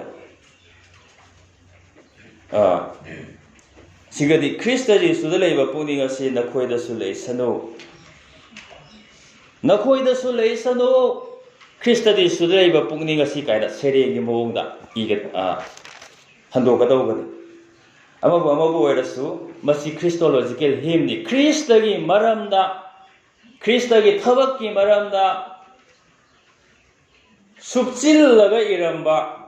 ꯌꯥꯝꯅ ꯃꯃꯤꯡ ꯆꯠꯄ ꯁꯩꯔꯦꯡ ꯑꯃꯅꯤ꯫ 6ꯇꯒꯤ 11 ꯐꯥꯎꯕꯁꯤ ꯑꯗꯨꯗ ꯄꯣꯜꯅ, ꯁ꯭ꯀꯣꯂꯔ ꯃꯌꯥꯝꯅ ꯍꯥꯏꯅꯩ ꯃꯁꯤꯗꯤ ꯄꯣꯜꯅ ꯏꯕ ꯑꯣꯏꯔꯝꯃꯣꯏꯗ, ꯍꯥꯟꯅꯗꯒꯤ ꯁꯤ ꯂꯩꯕꯖꯥꯠꯅꯤ, ꯃꯥꯅ ꯀꯣꯠ ꯇꯧꯁꯟꯕꯅꯤ꯫ ꯑꯗꯩ ꯈꯔ ꯑꯃꯅꯗꯤ ꯃꯥ ꯃꯁꯥꯅ ꯏꯕ ꯑꯣꯏꯔꯝꯒꯅꯤꯗ, ꯃꯁꯤ ꯍꯥꯟꯅ ꯂꯩꯔꯝꯃꯣꯏ ꯍꯥꯏꯕꯁꯨ ꯂꯩ꯫ ꯕꯥꯏꯕꯜꯒꯤ ꯃꯔꯝꯁꯦ ꯃꯣꯠ ꯃꯥꯟꯅꯕꯁꯤ ꯃꯌꯥꯝ ꯂꯩ꯫ ꯃꯗꯨ ꯊꯣꯏꯅ ꯃꯔꯨ ꯑꯣꯏꯗꯦ꯫ ꯄꯣꯜꯅ ꯏꯕꯁꯨ ꯑꯣꯏꯁꯅꯨ, ꯑꯇꯣꯞꯄꯁꯤꯡꯅ ꯏꯔꯝꯕ ꯃꯥꯅ ꯀꯣꯠ ꯇꯧꯁꯟꯕꯁꯨ ꯑꯣꯏꯁꯅꯨ, ꯋꯥꯍꯩꯁꯤꯅꯤ ꯃꯔꯨ ꯑꯣꯏꯔꯤꯕ꯫ ꯑꯗꯨꯅ ꯄꯗ 6ꯇꯒꯤ 11 ꯐꯥꯎꯕꯁꯤ ꯈ꯭ꯔꯤꯁꯇꯣꯂꯣꯖꯤꯀꯦꯜ ꯍꯤꯝ, ꯁꯩꯔꯦꯡ ꯑꯗꯨꯒꯤ ꯁ꯭ꯇꯦꯟꯖꯥꯁꯤꯡ, ꯄꯗ ꯑꯃꯃꯝꯁꯤ ꯁ꯭ꯇꯦꯟꯖꯥ ꯑꯃꯃꯝ꯫ ꯑꯗꯨꯅ ꯑꯍꯥꯟꯕ ꯁ꯭ꯇꯦꯟꯖꯥꯁꯤꯡꯁꯤ ꯄꯗ 6ꯁꯤ ꯈ꯭ꯔꯤꯁꯇꯗ ꯂꯩꯕ ꯄꯨꯛꯅꯤꯡꯗꯣ ꯅꯈꯣꯏꯗꯁꯨ ꯂꯩꯁꯅꯨ ꯍꯥꯏꯅ ꯃꯇꯝ ꯑꯃꯗ ꯐꯤꯂꯤꯞꯄꯤꯌꯣꯒꯤ ꯃꯤꯁꯤꯡꯗ ꯄꯣꯜꯅ ꯍꯥꯏꯈꯤ꯫ ꯉꯁꯤꯒꯤ ꯅꯨꯃꯤꯠ ꯑꯁꯤꯗꯗꯤ ꯏꯁꯣꯔꯒꯤ ꯋꯥꯍꯩꯅ ꯑꯩꯈꯣই ꯃꯤ ꯈꯨꯗꯤꯡꯃꯛꯇ ꯈ꯭ꯔꯤꯁꯇꯗ ꯂꯩꯕ ꯄꯨꯛꯅꯤꯡꯁꯤ ꯅꯈꯣꯏꯗꯁꯨ ꯂꯩꯁꯅꯨ ꯍꯥꯏꯅ ꯍꯥꯏꯕꯤꯔꯤꯕꯅꯤ ꯏꯆꯤꯟ ꯏꯅꯥꯎꯁꯥ꯫ ꯃꯔꯝ ꯑꯗꯨꯅ ꯈ꯭ꯔꯤꯁꯇ ꯖꯤꯁꯨꯗ ꯂꯩꯕ ꯄꯨꯛꯅꯤꯡꯁꯤ ꯀꯔꯤꯅꯣ ꯍꯥꯏꯕꯁꯤ ꯑꯩꯈꯣꯏꯅ ꯈꯪꯕ ꯃꯊꯧ ꯇꯥꯏ꯫ ꯃꯗꯨ ꯃꯈꯥꯒꯤ ꯄꯗꯁꯤꯡ ꯑꯁꯤꯗ ꯑꯩꯈꯣꯏꯅ ꯎꯕ ꯐꯪꯕꯅꯤ꯫ ꯈ꯭ꯔꯤꯁꯇꯗ ꯂꯩꯕ ꯄꯨꯛꯅꯤꯡꯗꯣ ꯑꯗꯨꯅꯤ ꯑꯗꯥꯅꯦꯅ ꯑꯩꯈꯣꯏꯅ ꯚꯥꯞꯅ ꯁꯥꯔꯒ ꯍꯥꯏꯕ ꯌꯥꯔꯣꯏ꯫ ꯕꯥꯏꯕꯜꯗ ꯑꯩꯈꯣꯏꯅ ꯎꯕꯁꯤꯅꯤ꯫ ꯄꯗ 6ꯁꯤꯗ ꯑꯩꯈꯣꯏꯅ ꯎꯕ ꯐꯪꯕꯁꯤ ꯃꯥꯁꯤ ꯏꯁꯣꯔꯒ ꯃꯥꯟꯅꯕ, ꯈ꯭ꯔꯤꯁꯇꯁꯤ ꯏꯁꯣꯔꯒ ꯃꯥꯟꯅꯕꯅꯤ, ꯃꯥꯗꯤ ꯏꯁꯣꯔꯒ ꯑꯃꯠꯇꯅꯤ꯫ ꯑꯍꯨꯝꯅ ꯑꯃ ꯑꯣꯏꯕ ꯏꯁꯣꯔ ꯑꯗꯨꯒꯤ ꯃꯅꯨꯡꯗ ꯃꯥꯁꯨ ꯑꯃꯅꯤ, ꯃꯥꯗꯤ ꯏꯁꯣꯔꯅꯤ꯫ ꯑꯗꯨꯕꯨ ꯃꯥꯒꯤ ꯏꯁꯣꯔ ꯑꯣꯏꯕꯗꯣ ꯃꯥꯅ ꯁꯤꯡꯊꯥꯅꯗꯦ꯫ ꯒ꯭ꯔꯤꯛ ꯂꯣꯟꯗ ꯑꯩꯈꯣꯏꯅ ꯌꯦꯡꯉꯗꯤ ꯃꯥ ꯁꯤꯡꯊꯥꯅꯗꯦ ꯍꯥꯏꯕ ꯋꯥꯍꯩꯁꯦ ꯃꯩꯇꯩꯂꯣꯟꯗ ꯌꯥꯝ ꯐꯖꯩ꯫ ꯑꯗꯨꯕꯨ ꯑꯣꯔꯤꯖꯤꯅꯦꯜꯗꯨꯗ ꯑꯩꯈꯣꯏꯅ ꯌꯦꯡꯉꯗꯤ ꯁꯦꯠꯂꯒ ꯂꯧꯒꯦ ꯍꯥꯏꯅ ꯈꯟꯗꯦ ꯍꯥꯏ꯫ ꯃꯥꯒꯤ ꯏꯁꯣꯔꯒ ꯃꯥꯟꯅꯕ ꯑꯣꯏꯕꯗꯣ ꯖꯤꯁꯨꯅꯅꯦ ꯁꯦꯠꯂꯒ ꯂꯧꯒꯦ, ꯃꯨꯟꯒꯦ ꯍꯥꯏꯅ ꯈꯟꯗꯦ ꯍꯥꯏꯕ, ꯁꯤꯡꯊꯥꯅꯗꯦ꯫ ꯑꯦꯗꯦꯟ ꯏꯪꯈꯣꯜꯗ ꯑꯗꯨꯉꯩ ꯑꯍꯥꯟꯕ ꯑꯗꯝ ꯑꯗꯨꯅꯗꯤ ꯏꯁꯣꯔꯒ ꯃꯥꯟꯅꯕ ꯑꯣꯏꯅꯅꯕ ꯍꯣꯠꯅꯕꯗ, ꯃꯗꯨ ꯁꯦꯠꯂꯒ ꯂꯧꯅꯅꯕ ꯍꯣꯠꯅꯕꯗ ꯑꯩ ꯏꯁꯣꯔꯒ ꯃꯥꯟꯅꯗꯕ ꯌꯥꯗꯦ, ꯏꯁꯣꯔꯒꯤ ꯃꯇꯦꯡ ꯃꯒꯨꯜꯁꯦ ꯑꯩꯉꯣꯟꯗ ꯂꯩꯇꯕ ꯌꯥꯗꯦ ꯍꯥꯏꯅ ꯈꯟꯕꯗꯒꯤ ꯃꯥ ꯄꯥꯞꯇ ꯈꯨꯗꯤ ꯊꯤ, ꯃꯥꯡ ꯇꯥꯈꯤ꯫ ꯉꯁꯤ ꯑꯩꯈꯣꯏ ꯐꯥꯎꯕ ꯃꯥꯒꯤ ꯃꯔꯝꯅ ꯄꯥꯄꯤ ꯑꯣꯏꯔꯤꯕꯁꯤ꯫ ꯑꯗꯨꯒ ꯑꯃꯔꯣꯝꯗꯅ ꯑꯅꯤꯁꯨꯕ ꯑꯗꯝ ꯍꯥꯏꯅ ꯈꯪꯅꯔꯤꯕ ꯈ꯭ꯔꯤꯁꯇ ꯑꯁꯤꯅꯗꯤ ꯃꯥ ꯏꯁꯣꯔ ꯑꯣꯏꯔꯕꯁꯨ ꯃꯗꯨ ꯁꯤꯡꯊꯥꯅꯤꯡꯉꯥꯏꯅꯤ ꯍꯥꯏꯅ ꯃꯥꯅ ꯈꯟꯗꯦ, ꯃꯗꯨ ꯃꯥꯅ ꯁꯦꯠꯂꯒ ꯂꯧꯒꯦ ꯃꯨꯜꯂꯒ ꯂꯧꯒꯦ ꯍꯥꯏꯅ ꯈꯟꯗꯦ, ꯑꯩ ꯐꯪꯗꯕ ꯌꯥꯗꯦ ꯍꯥꯏꯅ ꯃꯥꯅ ꯈꯟꯗꯦ, ꯀꯔꯤꯁꯨ ꯑꯣꯏꯅ ꯃꯥꯅ ꯈꯟꯗꯕꯅꯤ. ꯃꯗꯨꯒꯤ ꯄꯨꯛꯅꯤꯡ ꯑꯗꯣ ꯑꯩꯈꯣꯏꯗꯁꯨ ꯂꯩꯍꯟꯁꯤ ꯍꯥꯏꯅ. ꯀꯃꯥꯏꯅ ꯍꯥꯏꯁꯤꯒꯦ? ꯑꯥꯏꯖꯣꯜ ꯊꯤꯑꯣꯂꯣꯖꯤꯀꯦꯜ ꯀꯣꯂꯦꯖꯇ ꯑꯩ BD ꯇꯝꯂꯨꯏ ꯄꯥꯁꯇꯔ ꯑꯣꯏꯗ꯭ꯔꯤꯉꯩꯗ. ꯍꯦꯛ ꯊꯨꯡꯕ ꯅꯨꯡꯗꯥꯡꯁꯤꯗ ꯄꯣꯊꯥꯕ ꯐꯪꯄꯣꯠꯇꯦ. ꯍꯣꯁꯇꯦꯜꯗ ꯗꯥꯏꯅꯤꯡ ꯍꯣꯜꯗ ꯂꯣꯏꯅ ꯂꯥꯛꯑꯣ ꯍꯥꯏꯔꯒ ꯋꯥꯔꯗꯦꯟꯅ ꯕ꯭ꯔꯤꯐꯤꯡ ꯀꯟꯅ ꯇꯧꯋꯤ. ꯑꯗꯒꯤ ꯅꯣꯡꯃ ꯅꯣꯡꯃꯒꯤ ꯑꯅꯧ ꯑꯅꯧꯕꯗ ꯇꯥꯛꯏꯕꯅꯤ. ꯑꯗꯨꯒ ꯑꯩꯅ ꯉꯁꯤ ꯐꯥꯎ ꯀꯥꯎꯉꯝꯗꯕ ꯑꯃꯗꯤ ꯅꯈꯣꯏꯒꯤ ꯅꯁꯥ ꯅꯁꯥꯒꯤ ꯐꯤꯕꯝꯗꯣ ꯁꯤꯗ ꯄꯨꯁꯤꯜꯂꯛꯀꯅꯨ ꯍꯥꯏ. ꯃꯗꯨꯅ ꯀꯔꯤ ꯈꯪꯍꯜꯂꯤꯅꯣ ꯍꯥꯏꯗ ꯂꯥꯛꯏꯕ BD ꯇꯝꯕ ꯂꯥꯛꯏꯕ ꯁꯥꯇ꯭ꯔ ꯁꯥꯇ꯭ꯔꯤ ꯃꯌꯥꯝꯗꯣ ꯑꯝꯐꯥꯎ ꯃꯥꯟꯅꯗꯦ. ꯃꯈꯣꯏꯒꯤ ꯕꯦꯛꯒ꯭ꯔꯥꯎꯟ ꯀꯔꯣꯔꯄꯇꯤ ꯌꯥꯎꯏ, ꯆꯔꯥ ꯅꯥꯝ ꯆꯥꯕ ꯌꯥꯎꯏ, ꯐꯨꯔꯤꯠ ꯈꯣꯡꯒ꯭ꯔꯥꯎ ꯃꯁꯤꯡ ꯂꯥꯡꯉꯝꯗꯅ ꯂꯩꯕ ꯃꯤ ꯌꯥꯎꯏ, ꯑꯃꯗꯩ ꯍꯦꯟꯅ ꯂꯩꯇꯕ ꯃꯤ ꯌꯥꯎꯏ, ꯀꯥꯔ ꯂꯩꯕ ꯃꯤ ꯌꯥꯎꯏ, ꯀꯥꯔ 10ꯃꯨꯛ ꯂꯩꯕ ꯃꯤ ꯌꯥꯎꯏ. ꯑꯗꯨꯕꯨ ꯁꯤꯗ ꯂꯥꯛꯄ ꯃꯇꯝꯗꯅꯦ ꯅꯈꯣꯏꯒꯤ ꯐꯤꯕꯝꯁꯤꯡꯗꯣ ꯄꯨꯔꯛꯀꯅꯨ. ꯏꯅꯥꯛ ꯈꯨꯟꯕ ꯅꯪ ꯁꯤꯗ ꯂꯥꯛꯑꯒ ꯏꯅꯥꯛ ꯈꯨꯟꯕ ꯁꯥꯕ ꯌꯥꯔꯣꯏ. ꯀꯥꯔ 10 ꯂꯩꯕ ꯃꯤ ꯀꯥꯔ ꯑꯃ ꯄꯨꯁꯤꯜꯂꯛꯄ ꯌꯥꯔꯣꯏ. ꯁꯤꯗ ꯍꯣꯁꯇꯦꯜ ꯃꯃꯥꯡꯗ ꯀꯥꯔ ꯈꯥꯝꯕ ꯌꯥꯔꯣꯏ. ꯐꯨꯔꯤꯠ ꯈꯣꯡꯒ꯭ꯔꯥꯎ 10 ꯂꯩꯕꯗꯣ ꯂꯣꯏ ꯄꯨꯔꯛꯄ ꯌꯥꯔꯣꯏ. ꯑꯗꯨ ꯂꯩꯇꯕꯁꯤꯅꯁꯨ ꯌꯥꯝ ꯂꯩꯇꯕ ꯁꯥꯕ ꯌꯥꯔꯣꯏ ꯍꯥꯏꯅ ꯑꯩꯈꯣꯏꯗ ꯇꯝꯕꯤ. ꯆꯞ ꯃꯥꯟꯅꯩ. ꯃꯐꯝ ꯑꯗꯨꯗ ꯆꯪꯈ꯭ꯔꯒꯗꯤ ꯂꯥꯏꯔꯕ ꯂꯩꯇꯦ, ꯏꯅꯥꯛ ꯈꯨꯟꯕ ꯂꯩꯇꯦ. ꯑꯗꯩ ꯀ꯭ꯋꯥꯂꯤꯐꯤꯀꯦꯁꯟ ꯃꯥꯟꯅꯗꯦ. ꯒ꯭ꯔꯦꯖꯨꯑꯦꯠꯁꯤ BD ꯇꯝꯅꯅꯕꯒꯤꯗꯃꯛꯇ ꯃꯊꯧ ꯇꯥꯕ ꯀ꯭ꯋꯥꯂꯤꯐꯤꯀꯦꯁꯟꯅꯤ. ꯑꯗꯨꯕꯨ MSc ꯌꯥꯎꯏ, MA ꯌꯥꯎꯏ, ꯃꯌꯥꯝ ꯌꯥꯎꯏ. ꯗꯣꯛꯇꯔꯦꯠ ꯗꯤꯒ꯭ꯔꯤ ꯌꯥꯎꯏ. ꯚꯥꯏꯁ ꯄ꯭ꯔꯤꯟꯁꯤꯄꯥꯜ ꯑꯣꯏꯔꯝꯕ ꯁꯔꯀꯥꯔꯒꯤ ꯀꯣꯂꯦꯖꯀꯤ ꯚꯥꯏꯁ ꯄ꯭ꯔꯤꯟꯁꯤꯄꯥꯜ ꯑꯣꯏꯔꯝꯕ ꯃꯤ ꯌꯥꯎꯏ. ꯃꯐꯝꯗꯨꯗ ꯚꯥꯏꯁ ꯄ꯭ꯔꯤꯟꯁꯤꯄꯥꯜ ꯑꯣꯏꯕ ꯌꯥꯗꯦ. ꯃꯥꯁꯇꯔ ꯗꯤꯒ꯭ꯔꯤ ꯄꯥꯏꯕꯁꯤꯡꯁꯨ ꯃꯥꯁꯇꯔ ꯗꯤꯒ꯭ꯔꯤ ꯑꯣꯏꯕ ꯌꯥꯗꯦ. ꯑꯩꯈꯣꯏꯅ ꯃꯥꯏ ꯁꯥꯔꯇꯤꯐꯤꯀꯦꯠ ꯃꯨꯜꯂꯨꯕꯩ ꯃꯊꯧ ꯇꯥꯗꯦ. ꯃꯌꯥꯝ ꯈꯪꯉꯤꯀꯣ? ꯆꯞ ꯃꯥꯟꯅ ꯂꯩꯇꯥꯔꯦ. ꯑꯗꯨꯒꯤ ꯄꯨꯛꯅꯤꯡ ꯑꯗꯨ ꯈ꯭ꯔꯤꯁꯇꯒꯤ ꯄꯨꯛꯅꯤꯡ. ꯑꯩꯈꯣꯏ ꯃꯤꯑꯣꯏꯕꯒꯤ ꯄꯥꯡꯒꯜꯅ ꯉꯝꯄꯣꯠꯇꯦ. ꯈ꯭ꯔꯤꯁꯇꯥꯟꯅ ꯍꯔꯥꯎ ꯂꯤꯡꯈꯠꯂꯦ, ꯌꯥꯝꯅ ꯍꯔꯥꯎꯅꯤꯡꯉꯥꯏꯅꯤ. ꯄꯥꯁꯇꯣꯔꯦꯠꯁꯤꯡꯗ ꯂꯩ, ꯄꯥꯁꯇꯣꯔꯦꯠ 5ꯃꯛꯇ ꯂꯩ, ꯁꯦꯟꯇ꯭ꯔꯦꯜꯁꯨ ꯂꯩꯔꯦ, ꯏꯁꯣꯔꯒꯤ ꯕꯣꯔꯅꯤ. ꯀꯣꯟꯐꯔꯦꯟꯁꯁꯨ ꯅꯣꯡꯃ ꯅꯣꯡꯃꯒꯤ ꯅꯨꯡꯉꯥꯏꯕ ꯍꯦꯜꯂꯦ. ꯍꯟꯗꯛ ꯀꯣꯟꯐꯔꯦꯟꯁ ꯌꯥꯝ ꯅꯨꯡꯉꯥꯏꯕ. ꯍꯥꯀꯨꯝꯁꯨ ꯅꯨꯡꯉꯥꯏ. ꯃꯊꯪ ꯆꯍꯤꯁꯨ ꯅꯨꯡꯉꯥꯏꯅꯤ ꯍꯥꯏꯅ ꯑꯁꯥ ꯇꯧꯁꯤ. ꯃꯁꯤꯈꯩꯁꯤꯗ ꯑꯩꯈꯣꯏꯅ ꯈꯪꯃꯤꯟꯅꯕ ꯌꯥꯕ ꯑꯃꯗꯤ ꯑꯩꯈꯣꯏꯒꯤ ꯏꯔꯛꯇ ꯂꯥꯏꯔꯤꯛ ꯌꯥꯝꯅ ꯋꯥꯡꯅ ꯍꯩꯕ ꯌꯥꯎꯔꯝꯒꯅꯤ, ꯌꯥꯝ ꯍꯩꯇꯕꯁꯨ ꯌꯥꯎꯔꯝꯒꯅꯤ, ꯏꯅꯥꯛ ꯈꯨꯟꯕꯁꯨ ꯌꯥꯎꯔꯝꯒꯅꯤ, ಲಾಯರಬಸು ಜಾವರಂಗನಿ ಮಸಕ್ ಯಾಮ್ ಫಜಬಸು ಜಾವರಂಗನಿ ಖರ ಥೀಬಸು ಜಾವರಂಗನಿ ಅದುಬು ಖ್ರಿಸ್ತಾನ್ ನಹಾರು ಓಯ್ನ ಐಖೋಯ್ನ ತಿನ್ಬ ಮತಂ ಅಸಿದ ಐಖೋಯ್ಗಿ ಫಿಬಮ್ದೋ ಐಖೋಯ್ಗಿ ಓಯ್ಬದೋ ಪುಸಿಲ್ಲಗ ಚಂಗ್ಬಜಾ ಮಧು ಸಿಂಥಾನಬ ಜಾರೋಯ್ ಐಖೋಯ್ಗಿ ಕನ್ಬೆ ಮಪು ಪ್ರಭು ಯೀಶು ಕ್ರಿಸ್ತನ ಮಾ ಈಶ್ವರ ಓಯ್ರಬಸು ಮಾಗಿ ಈಶ್ವರ ಓಯ್ಬದೋ ಮಾನ ಸಿಂಥಾನ ಖೀದೆ ಅದುಗುಮ್ಲದುನ ಐಗಿ ಫಿಬಮ್ ಅದು ಸಿಂಥಾನದುನ ಕ್ರಿಸ್ತಾನ್ ನಹಾರು ಬಸಿದ ಐನ ಜಾವ ಮತಂದ ಬಸಿ ನುಂಗಾಯ್ಬ ಜಾರೋಯ್ ಚಾಖುಟ್ಪ ಜಾರೋಯ್ ಮರಮ್ ಅದುನ ಕ್ರಿಸ್ತಾನ್ ನಹಾರು ಓಯ್ನ ಐಖೋಯ್ನ ತಿನ್ಬ ಮತಂ ಅಸಿದ ಖ್ರಿಸ್ತಗಿ ಪುಂಗ್ನಿ ಐಖೋಯ್ದ ಲೈಹನ್ಸಿ ಐಖೋಯ್ಗಿ ಓಯ್ಬ ಐಖೋಯ್ಗಿ ಬ್ಯಾಕ್ಗ್ರೌಂಡ್ ಮಯಾಮ್ದ ಲೋಯ್ನ ಕಾವ್ಥೋಕ್ಸಿ ಲೈರೆ ಹೇಬನ ಲೈರೆ ಹೇಬಗೆ ನಾಪನ್ ತೌರಕನು ಇನಾ ಖುನ್ಬನ ಇನಾ ಖುನ್ಬಗಿ ನಾಪನ್ ತೌರಕನು ಲಾಯರಬದನಸು jam ತೋಂಥಬಿಗನು ಲೈರೆ ಹೈತಬದನಸು I ಲೈರೆ ಹೈಜದೆ I came ತೌಬ ngamde ಹಾಯ್ಬಿಗನು ಚ ಮಾನದ ख्रिस्तान नहा हाइब मिंगसी सोन ऐखोयद पिनरिबनि ऐखोय सब माने प्रभु यीशुना मागी ईश्वर ग मानबो ओइब सिंथानद अदुगुमना ऐखोयना सु सिंथानद बतमसी अदुब नंगी क्वालिटी दु सिजिननु हाइब नते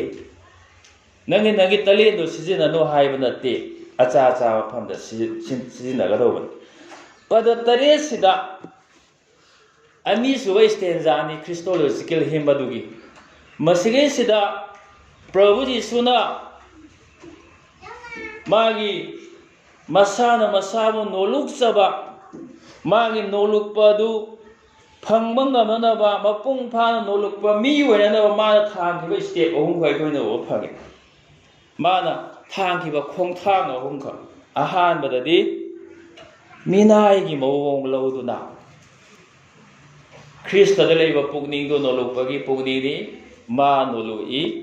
अदुमना माना नोलोकपा जानाबगी दमकता नोलोकपा ओइबा जानाबगी दमकता माना थांखिबा जामना मरु ओइरबा खोंथांग अमदि मिनाइगी मोंग लौबन इसेनाव सा अखोय मपु ngakani ai khangi मीगी मयुंदा मिनाय ओइना लेबा अमत जाउदे सेंट्रल क्रिस्तान नहारुकी मेंबर सिंह नखोय लाइबक फबनी मतम अमदा पृथ्वीदा मिनाय जामना लेरा मीगी मयुंदा थबक सुरगा पुकचाक तानबा ngasiगी मतमदा मिनाय अमत लेते ngasi तिलियो मयाम सिगी मरकता मिनाय जावरम लोय अदुबा इखोय कनबि मपु प्रभु यीशु क्रिस्तना नोलुकपो ओइबा जानाबगी दमकता नोलुकपगी पुंगनिंग मावना लेबा जानाबगी दमकता मा मिनायगी मोंग लौखिबदि मिनाय हाइबा वाहिसी मिनिस्टर हाइबनि को ओल लैटिन दगी न्यू लैटिन ओल इंग्लिश तवर मथंग मथंग लौनरागा मिनिस्टर हाइबसे लाखि मधुगी अर्थनि मिनाय मिनायगी अर्थना मिनिस्टर खंगदबा बिनदि मिनिस्टर का हायदि चाव हेस याम पांगल लेबनि शक्ति लेबनि काय खोय हाइनै को हुजिक असम के असेंबली इलेक्शन होदोरे vote कानबा मिनिस्टर ओइनबा करोड़ करोड़ खरोस तौनारिबनि मी हातपा की त्रिजानिदा मी कया सितोइनो का खंगपोते अंदो याम चावना वांगना खलि अर्थदि मिनाय अदे अखोयगी प्रेसबिटेरियन सिंगलुप का करिगुंबा सिंगलुप खरनदि पास्टर सिंह से मिनिस्टर हाइब अस अखोय पास्टर सिंह मिनिस्टर का मिंग थोन जलि करिगिनो काय खनबिनो मिनाय हाइनि पास्टर के अर्थदि मिनाय मीगी मनाय सर्वेंट स्लेट मक्ति नतेको सर्वेंट मीगी सेवा तो प्रभु यीशुना करि हायरमे थौगल तौबिनबा लाप नते ऐसे नोय मैम चंग थौगन तौबियु सेवा तौबियो नै लाप नते अदु मयाम की थौगल तौबिनबा अमसु मखोयगी थादोंगल ओइना ऐगी थवाई पिनबा लापनि प्रभु यीशुदो मिनाय ओइखि अदुदा पास्टर सिंह भाव मिनाय ओइरदि सिंगलुके अहन सिंगदि करि ओइनि इवांजेलिस्ट सिंह करि ओइनि ख्रिस्तान हारुकी मेंबर सिंह करि ओइनि सिंगलुम नुपी सिंह करि ओइनि लोइना मिनाय मिनायगी मिनाय गाक्तनि ngasiगी नुमिदा सिदा अखोय मिनाय नि हाइबसि साना जाजस कमाय मिनाय ओइदनि काय खल्ली जाला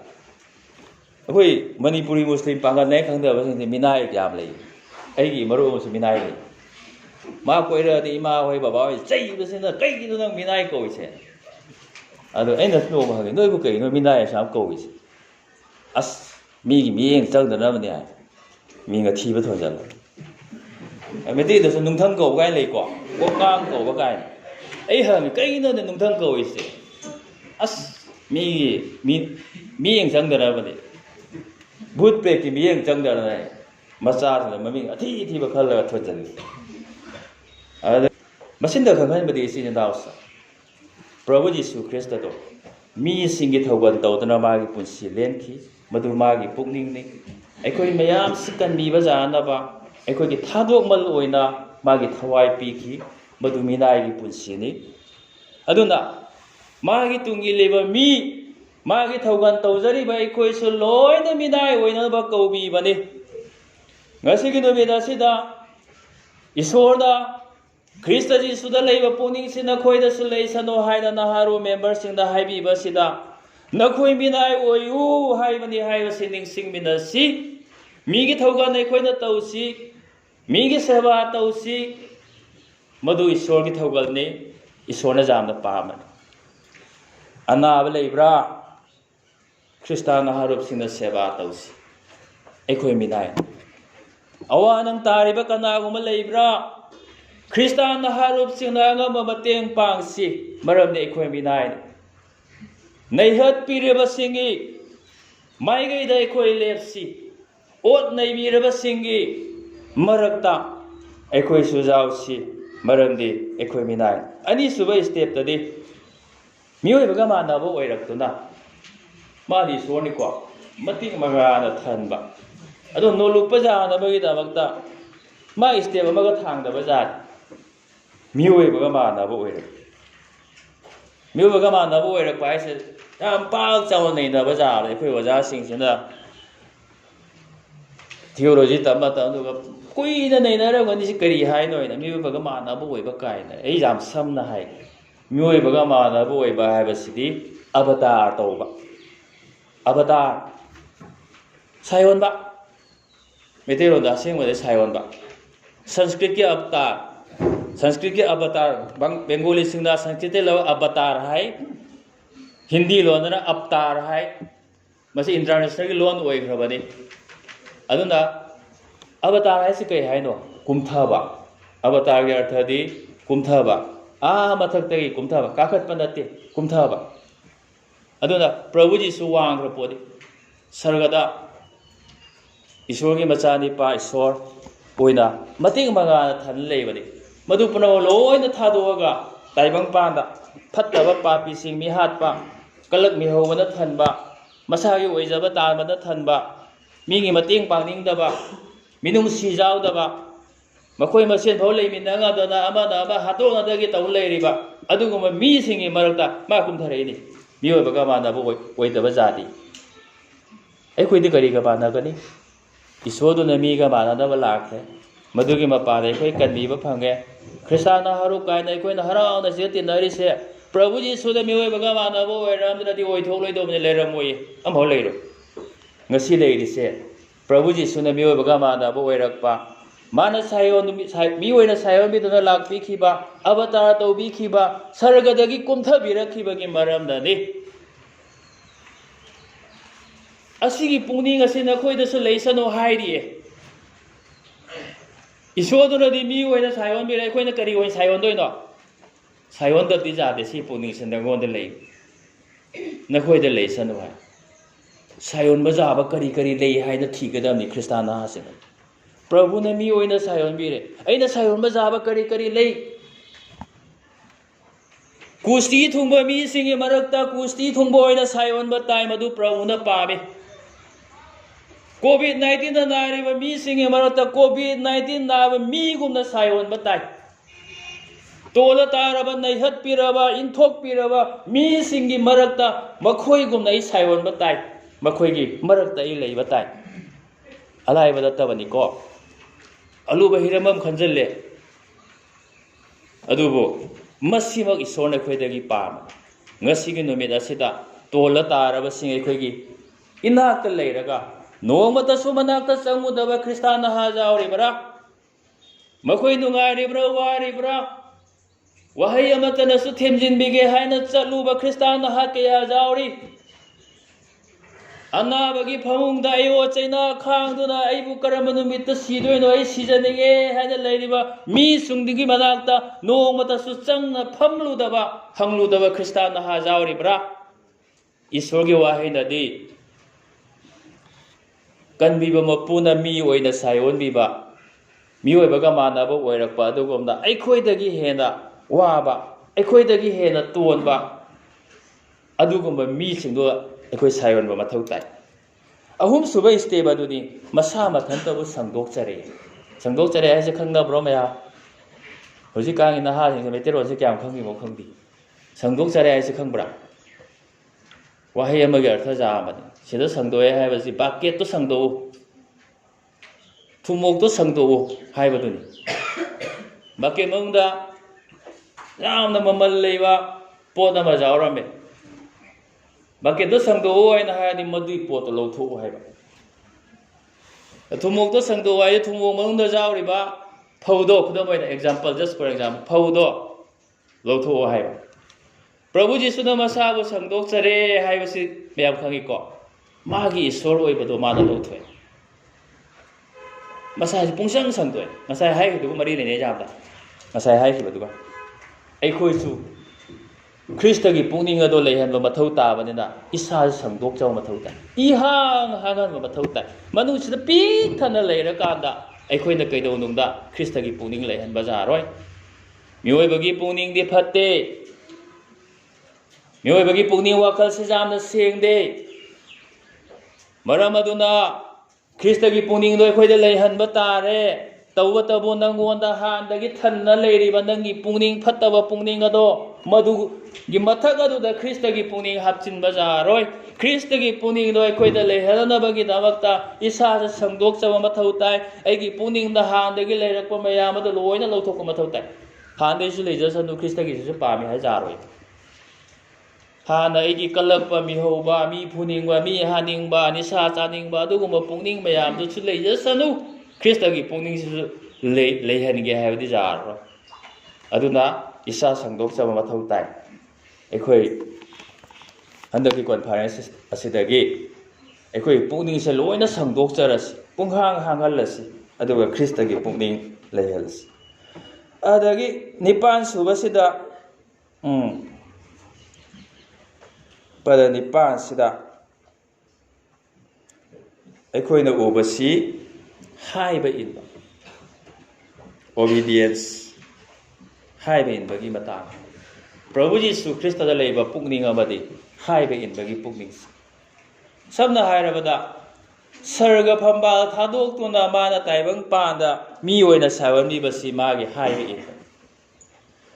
ꯇꯥꯏꯕꯪꯄꯥꯟꯗ ꯃꯥꯅ ꯂꯩꯔꯤꯉꯩ ꯃꯅꯨꯡ ꯑꯗꯣ ꯀ꯭ꯔꯣꯁꯇ ꯁꯤꯕ ꯐꯥꯎꯕꯗꯣ ꯃꯥꯅ ꯃꯄꯥ ꯏꯁꯣꯔꯒꯤ ꯍꯥꯏꯕ ꯏꯟꯈꯤꯕ ꯑꯗꯨꯒ ꯑꯗꯨꯉꯩ ꯑꯍꯥꯟꯕ ꯑꯥꯗꯝ ꯑꯗꯨꯅꯗꯤ ꯍꯥꯏꯕ ꯏꯟꯗꯕꯒꯤ ꯃꯔꯝꯅ ꯃꯥꯡ ꯇꯥꯛꯄ ꯇꯥꯈꯤ ꯑꯗꯨꯕꯨ ꯏꯁꯣꯔꯒꯤ ꯃꯆꯥꯅꯤꯄꯥ ꯈ꯭ꯔꯤꯁꯇꯅꯗꯤ ꯀ꯭ꯔꯣꯁꯇ ꯁꯤꯕ ꯐꯥꯎꯕ ꯃꯥ ꯍꯥꯏꯕꯤ ꯑꯩ ꯉꯝꯖꯔꯔꯣꯏ ꯃꯁꯤ ꯌꯥꯝ ꯀꯤꯅ ꯑꯩ ꯉꯝꯖꯔꯔꯣই ꯍꯥꯏꯅ ꯃꯥꯅ ꯍꯥꯏꯈꯤ ꯏꯃꯥ ꯏꯄꯦꯝꯃ ꯎ ꯀꯥꯔꯟꯁꯤꯗ ꯖꯣꯄꯤ ꯊꯥꯔꯒ ꯅꯨꯡꯁꯥ ꯃꯔꯛꯇ ꯐꯧ ꯊꯝꯗꯣꯔꯤꯕ ꯑꯩ ꯉꯝꯖꯔꯔꯣꯏ ꯍꯥꯏꯅ ꯃꯥꯅ ꯍꯥꯏꯈꯤꯗꯦ ꯍꯥꯏꯕ ꯏꯟꯕꯒꯤ ꯃꯔꯝꯅ ꯑꯗꯨꯅ ꯈ꯭ꯔꯤꯁꯇꯒꯤ ꯄꯨꯛꯅꯤꯡ ꯑꯩꯈꯣꯏꯗ ꯂꯩꯍꯟꯁꯤ ꯍꯥꯏꯔꯕꯗꯤ ꯑꯩꯈꯣꯏ ꯍꯥꯏꯕ ꯏꯟꯕ ꯑꯣꯏꯕ ꯇꯥꯔꯦ ꯍꯥꯏꯕ ꯏꯟꯕ ꯍꯥꯏꯁꯤꯗ ꯍꯧꯖꯤꯛꯀꯥꯟꯒꯤ ꯅꯍꯥꯁꯤꯡꯁꯤꯗꯤ ꯅꯣꯏꯅ ꯍꯥꯏꯔꯗꯤ ꯇꯧꯔꯔꯣꯏ ꯇꯧꯅꯨ ꯍꯥꯏꯗꯤ ꯇꯧꯗꯨꯝ ꯇꯧꯒꯦ ꯇꯧ ꯍꯥꯏꯗꯤ ꯁꯨꯛꯇꯧ ꯇꯧꯔꯔꯣꯏ ꯍꯥꯏꯕ ꯅꯍꯥꯅ ꯃꯁꯤꯡ ꯌꯥꯝ ꯍꯦꯜꯂꯤ ꯃꯃꯥꯡꯉꯩꯗ ꯑꯩꯈꯣꯏꯅꯒ ꯅꯍꯥ ꯑꯣꯏꯔꯤꯉꯩ ꯃꯇꯝꯗ ꯅꯣꯡꯆꯨꯞꯀꯤ ꯂꯩꯕꯥꯛꯁꯤꯡꯗ ꯑꯁꯤꯒꯨꯝꯕꯁꯤ ꯊꯨꯡꯈ꯭ꯔꯦ ꯃꯃꯥ ꯃꯄꯥꯅ ꯍꯥꯏꯕ ꯁꯨꯡꯌꯥꯗ ꯍꯥꯏꯁꯨ ꯍꯥꯏꯗꯦ ꯏꯟꯗꯤꯕꯤꯖꯨꯋꯦꯜ ꯂꯤꯕꯔꯇꯤ ꯑꯩꯒꯤ ꯄꯨꯟꯁꯤꯅꯤ ꯑꯩꯒꯤ ꯑꯄꯥꯝꯕ ꯇꯧꯗꯣꯏꯅꯤ ꯅꯪꯒꯤ ꯄꯨꯟꯁꯤ ꯅꯠꯇꯦ ꯅꯈꯣꯏꯒꯤ ꯅꯠꯇꯦ ꯍꯥꯏꯅ ꯃꯃꯥ ꯃꯄꯥ ꯑꯍꯜ ꯂꯃꯟꯁꯤꯡꯗ ꯍꯥꯏ ꯑꯗꯨ ꯕꯥꯏꯕꯜꯅꯗꯤ ꯑꯗꯨꯃꯥꯏꯅ ꯍꯥꯏꯗꯦ ꯑꯉꯥꯡ ꯑꯣꯏꯔꯤꯉꯩꯗꯒꯤ ꯍꯧꯔ ꯅꯃꯥ ꯅꯄꯥꯕꯨ ꯏꯀꯥꯏ ꯈꯨꯝꯅꯕ ꯄꯨꯟꯁꯤ ꯅꯨꯡꯁꯥꯡꯅ ꯍꯤꯡꯒꯦ ꯍꯥꯏꯔꯗꯤ ꯍꯥꯏ ꯑꯗꯨꯅ ꯑꯣꯏꯔꯝꯒꯅꯤ ꯍꯧꯖꯤꯛꯀꯥꯟꯗ ꯍꯥꯏꯕ ꯏꯟꯗꯕ ꯃꯤ ꯌꯥꯝꯃꯟꯗꯅ ꯕꯥꯏꯛ ꯑꯦꯛꯁꯤꯗꯦꯟ ꯇꯧꯗꯅ ꯁꯤꯈ꯭ꯔꯦ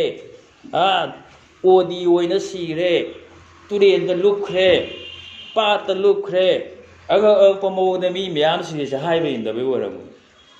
ꯉꯁꯤ ꯇꯤꯜꯂꯤꯕ ꯃꯌꯥꯝꯁꯤꯗ ꯍꯥꯏꯕ ꯏꯟꯕ ꯀꯌꯥ ꯌꯥꯎꯔꯤꯒꯦ ꯃꯨꯟꯅ ꯋꯥꯈꯜ ꯇꯧꯃꯤꯟꯅꯁꯤ ꯃꯃꯥ ꯃꯄꯥꯁꯤꯡꯗꯤ ꯌꯥꯝ ꯋꯥꯔꯕꯅꯤꯀꯣ ꯀꯔꯤꯒꯤꯗꯃꯛꯇꯅꯣ ꯃꯆꯥꯁꯤꯡ ꯍꯥꯏꯕ ꯏꯟꯗꯕꯗꯒꯤ ꯍꯟꯗꯛ ꯑꯩ ꯏꯁꯄꯤꯀꯔ ꯑꯣꯏ ꯍꯥꯏꯕ ꯈꯪꯕ꯭ꯔꯥ ꯈꯪꯗꯕ꯭ꯔꯗꯤ ꯈꯪꯗꯦ ꯑꯣꯖꯥ ꯑꯃꯈꯛꯅ ꯁꯦꯟꯇ꯭ꯔꯦꯜ ꯈ꯭ꯔꯤꯁꯇꯥꯟ ꯅꯍꯥꯔꯣꯜꯒꯤ ꯀꯣꯟꯐꯔꯦꯟꯁꯇ ꯋꯥꯄꯥꯜ ꯁꯟꯗꯣꯛꯄꯤꯕ ꯑꯣꯖꯥꯁꯤꯡꯅ ꯍꯥꯏꯗꯕ ꯌꯥꯗꯕꯅꯤ ꯍꯥꯏꯅ ꯔꯤꯀ꯭ꯋꯦꯁ ꯇꯧꯔꯛꯄ ꯑꯃꯈꯛ ꯂꯩ ꯈ꯭ꯔꯤꯁꯇꯥꯟ ꯅꯠꯇꯕꯗ ꯃꯌꯨꯝ ꯄꯥꯟꯕ ꯈ꯭ꯔꯤꯁꯇꯥꯟ ꯅꯠꯇꯕ ꯅꯨꯄꯤꯒ ꯂꯨꯍꯣꯡꯕ ꯈ꯭ꯔꯤꯁꯇꯥꯟ ꯅꯠꯇ꯭ꯔꯕ ꯅꯤꯄꯥꯒ ꯂꯨꯍꯣꯡꯕ ꯉꯔꯥꯡ ꯍꯥꯏꯈꯤꯕꯗꯣ ꯂꯨꯍꯣꯡꯕꯩ ꯁꯦꯃꯤꯅꯥꯔ ꯇꯧ ꯂꯣꯏꯔꯒ ꯅꯨꯡꯉꯥꯏꯅ ꯇꯧꯔꯦ ꯍꯥꯏ ꯅꯣꯡꯉꯥꯜꯂ ꯑꯃ ꯆꯦꯟꯈ꯭ꯔꯦ ꯑꯗꯨꯏꯗꯤ ꯆꯩꯊꯦꯡꯁꯤ ꯀꯌꯥꯝ ꯀꯟꯒꯦ ꯍꯥꯏꯗ ꯊꯧꯒꯜ ꯇꯧꯔꯤꯕꯤ ꯃꯃꯥꯗꯣ ꯊꯧꯒꯜꯒ ꯇꯧ ꯉꯝꯄꯣꯟꯇꯦ ꯑꯣꯖꯥꯁꯤꯡꯅ ꯅꯨꯡꯁꯤꯅ ꯆꯠꯂꯣ ꯏꯕꯦꯝꯃ ꯊꯥꯔꯤꯅꯤ ꯀꯌꯥꯝ ꯁꯥꯊꯤꯅ ꯆꯩꯊꯦꯡ ꯐꯪꯈ꯭ꯔꯕꯁꯦ ꯑꯥꯗ ꯅꯨꯡꯉꯥꯏꯅ ꯊꯧꯒꯜ ꯇꯧ ꯂꯩꯗꯣ ꯌꯥꯍꯟꯗ꯭ꯔꯤ ꯃꯥ ꯈꯛꯇ ꯈꯨꯗꯤ ꯊꯤꯕ ꯅꯠꯇꯅ ꯌꯥꯝ ꯇꯥꯅꯤꯡꯉꯤ ꯃꯥꯁꯤ ꯉꯁꯥꯏ ꯑꯃꯈꯛ ꯑꯝꯇ ꯊꯥꯗꯔꯝꯃ ꯑꯗꯨꯗ ꯁꯣꯔꯤ ꯑꯗꯨꯅꯤ ꯃꯁꯤ ꯍꯥꯏꯕ ꯏꯟꯗꯕꯗꯩꯅꯤꯀோ ꯌꯨꯝꯗ ꯃꯃꯥ ꯃꯄꯥꯅ ꯍꯟꯅ ꯍꯥꯏꯔꯤꯃꯤ ꯃꯈꯣꯡ ꯇꯦꯛꯄ ꯑꯣꯏꯔꯁꯨ ꯃꯃꯤꯠ ꯇꯥꯡꯕ ꯑꯣꯏꯔꯁꯨ ꯈ꯭ꯔꯤꯁꯇꯥꯟꯗꯣ ꯄꯨꯔꯛꯑꯣ ꯍꯥꯏꯌꯨ ꯑꯩꯈꯣই ꯆꯠꯂꯝꯃꯣ ꯍꯥꯏꯔꯒ ꯂꯨꯍꯣꯡꯕꯤꯒꯦ ꯃꯆꯥꯅꯨꯄꯤꯁꯤꯡꯗꯁꯨ ꯃꯤꯖꯧ ꯑꯣꯏꯁꯨ ꯌꯥꯔꯦ ꯇ꯭ꯔꯥꯏꯕꯦꯜ ꯑꯣꯏꯁꯨ ꯌꯥꯔꯦ ꯀꯨꯂꯤ ꯑꯣꯏꯁꯨ ꯌꯥꯔꯦ ꯑꯐ꯭ꯔꯤꯀꯥꯟ ꯅꯤꯒ꯭ꯔꯣ ꯑꯣꯏꯁꯨ ꯌꯥꯔꯦ ꯈ꯭ꯔꯤꯁꯇꯥꯟ ꯑꯣꯏꯗꯤ ꯌꯥꯔꯦ ꯑꯗꯨꯒ ꯆꯠꯈꯣ ꯏꯕꯦꯝꯃ ꯍꯥꯏꯅ ꯍꯥꯏꯕ ꯄꯣꯟꯇꯦꯕ ꯑꯩꯈꯣꯏꯅ ꯈ꯭ꯋꯥꯏꯗꯒꯤ ꯄꯥꯝꯗꯕ ꯈ꯭ꯋꯥꯏꯗꯒꯤ ꯏꯀꯥꯏꯖꯕ ꯈ꯭ꯔꯤꯁꯇꯥꯟ ꯅꯠꯇꯕ ꯃꯤꯁꯨ ꯑꯗꯨꯝ ꯆꯠꯈꯤꯗꯣꯏꯅꯤ ꯀꯌꯥ ꯁꯨꯔꯦ ꯆꯠꯈꯤꯕ ꯃꯤꯡꯗꯤ ꯍꯥꯏꯔꯔꯣꯏ जामी अगोंद लिस्ट ले नुपीद हेन क्रॉस सिपाही ओइरंबा अस मसी मदी जा रहे हयेंग सिंगलुप नुपी के लुचिंगबा ओइदोइनी ईश्वर की थौगल जाम कानादोरी हाइबा सिंगदो लो कोई अपंग बता हो कानादबी है हाइरमदि फादा मतमदोदा लमहेनबी गाय हाइरमदि फादोदे इस नंग से आशा याम चाव लेबदि को सिंगलुप की तुंगी आसानी फ्यूचर ने ना खोइना खंजरंबा मकोइदसु फागी ओइना हाइबदो अरे बतार ओइ चख्रे हुजि चगदब कना कया जावइने खंगीबा अदु ख्रिस्त की पुनिंग नति हाइबे इनदबगी पुनिंगसि अदु ख्रिस्तान पुंसी दे हाइबे इनब पुंसी अइना एग्जांपल लोइदा जुम पानबगी मतांगदा हाइबे वा मिकु पुंजा खुदिंग एखोइना लेलिबा ख्रिस्तान पुंसी मरेल से हाइबे इनबगी पुंसी अहानबदा ईश्वर के हाइबे इनब तारे मथंगदा इथक थोंबा चिंगी हाइबे इनब तारे समझलसी अदगी मधु ख्रिस्त की पुनिंग ने से नाउसा मधु अखोइदा लेहलु हाइरेबा ऐसे हाइखिबा सिंगदो सिंथानदबा अनि सुबदना प्रभु जीसु मसानसु मा नोलुकपा ओइबा जानो माना थांखिबा मिनाई मओंग लौबा मियोइबगा मानबा ओइरकपा मसा मथंतबु संगदोकचबा अदुगा हाइबेन अदु अरोइबो ओइना सिदा अखोइना उ फंगबसी प्रभु जीसुना अदुगुम पुनिंगदो लेइबगी मरमना ईश्वरना मंगोंदा मना पिनबि महैसे उ फंग मदुदि कैनो इहान हानबददि मदुगी महैसी माबु ईश्वरना वांगना थांगतपिरि आई वांगजरगे हाइना प्रभु जीसुना खनखिबा लेइते नेमथजरगे हाइना मादि नेमखिबनि कुमथरखिबनि मानो मधु तानरुब लेइते अदुबु ईश्वरना मागी नोलुकपदुना मरम ओइरगा ईश्वरना माबु वांगना थांगतपिरे ngasiगी नुमिदा सिदा ख्रिस्तान नहागी मेंबरसिंग अवांगबु ओइनिंगदबा कनासु जावरमोय मसी मियोइबगी हौंदबिरि अदुबु आई अवांगबु ओइदबा जादी आई मिंगसत लेइतबा जादी आई मयामदगी हेन वांगदबा जादी हाइबो वाखनगा लोइनना ताइबंग पानबगी पुनिंग वाखलगा लोइनना होनरगा वांगबा सुंगमगमोय अदुबु ख्रिस्त की पुनिंग से नंगोंदा लेरब मतमदा ऑटोमेटिकली ईश्वर नंगबो वांगना थांगतपिगनि प्रभु जीसुबुसु थांगतपिखिबनि अदुगा मिंग खुदिंगी मथक ओइबा मिंग अदु ईश्वरना मंगोंदा पिनबिखिबनि ख्रिस्ता हाइरिबा मिंगसी ईश्वरना मंगोंदा पिनबिखिबनि हाइरिबा मिंग असिदगी हेना वांगबा मिंग अमता सर्गदसु ताइबंग पादसु लेते सर्ग मालेम अनीदा खोयदगी हेना वांगलबा ख्रिस्ता हाइरिबा मिंगसी ईश्वरना मंगोंदा पिनबिखिबनि मागी नोलुकपा अदुगी मना ओइ मिंगजल लेबा पामरा ख्रिस्त की पुनिंग लेहनबिउ अदुगी खु खुदिंग नोंजबदा मतिक जाबो ओइहनबि ngasi अखोइगी खुना नोंजरिबसी ख्रिस्तदनि ख्रिस्तान हारुकी मेंबरसिंग लाइबक फै मिंग खुदिंग बकी मथक ओइरबा मिंग ख्रिस्ता अदुदनि अखोइना नोंजरिबसी ईश्वरबु ngमखैलेतना थागससि मरमदि मागी नोलुकपदुना मरम ओइदुना खु खुदिंगना नोंजबदा मतिक जाबा